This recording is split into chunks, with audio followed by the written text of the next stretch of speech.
दोस्तों इस वक्त की मैं बड़ी खबर आपको बता दूं कि बंगाल चुनाव हारने के बाद ममता बनर्जी ने कुछ इस तरह का ऐलान कर दिया है कि ममता बनर्जी ने कहा है कि वो अपने पद से इस्तीफा नहीं देंगी और ना ही सीएम हाउस छोड़ेंगी। ममता बनर्जी ने कहा है कि हम चुनाव जीत चुके हैं, धांधली करके बीजेपी इस चुनाव को अपने नाम करना चाह रही है, इसलिए ना तो मैं राजभवन जाकर राज्यपाल को इस्तीफा दूंगी और ना ही सीएम हाउस छोड़ूंगी, मैं इस्तीफा नहीं देने वाली। ममता बनर्जी का ये बयान बंगाल के अंदर एक गंभीर संवैधानिक संकट पैदा कर सकता है।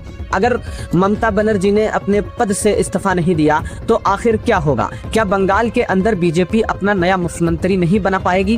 क्या कहता है संविधान, क्या है कानून? आइए इसको डिटेल से आपके सामने रखने की कोशिश करते हैं, साथ ही साथ आपसे हम जुड़ करके बात करते हैं।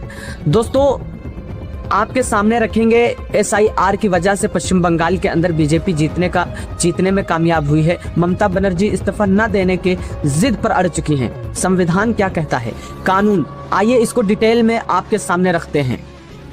दोस्तों साथ ही साथ एसआईआर से जुड़ा एक मुद्दा भी आपके सामने रखेंगे। एसआईआर की वजह से पश्चिम बंगाल के अंदर बीजेपी जीतने में कामयाब हुई है। ममता बनर्जी इस्तीफा न देने की जिद पर अड़ चुकी है। संविधान क्या कहता है? भारतीय संविधान के मुताबिक अगर कोई मुख्यमंत्री किसी पद पर है और उसके 5 साल पूरे हो चुके हैं तो नई सरकार बनने के लिए उसको अपने पद से इस्तीफा देना ही पड़ेगा। भले ही वो दोबारा से मुख्यमंत्री की शपथ ले, लेकिन उसको अपने पहले टर्म जो 5 साल का होता है उसको इस्तीफा देना ही पड़ेगा।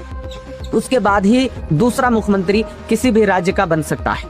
अब दोस्तों ममता बनर्जी को अपने पद से इस्तीफा देना पड़ेगा। अगर ममता बनर्जी अपने पद से इस्तीफा नहीं देती हैं तो सरकार बनने में थोड़ी देर हो सकती है। हालांकि ऐसा नहीं है कि अगर पद से इस्तीफा नहीं देंगी तो सरकार दूसरी नहीं बनेगी। भारतीय संविधान के अनुच्छेद 164 के तहत मुख्यमंत्री का सिलेक्शन राज्यपाल करते हैं। बाकी जो मंत्री होते हैं उसका सिलेक्शन राज्यपाल और मुख्यमंत्री की सलाह से किया जाता है।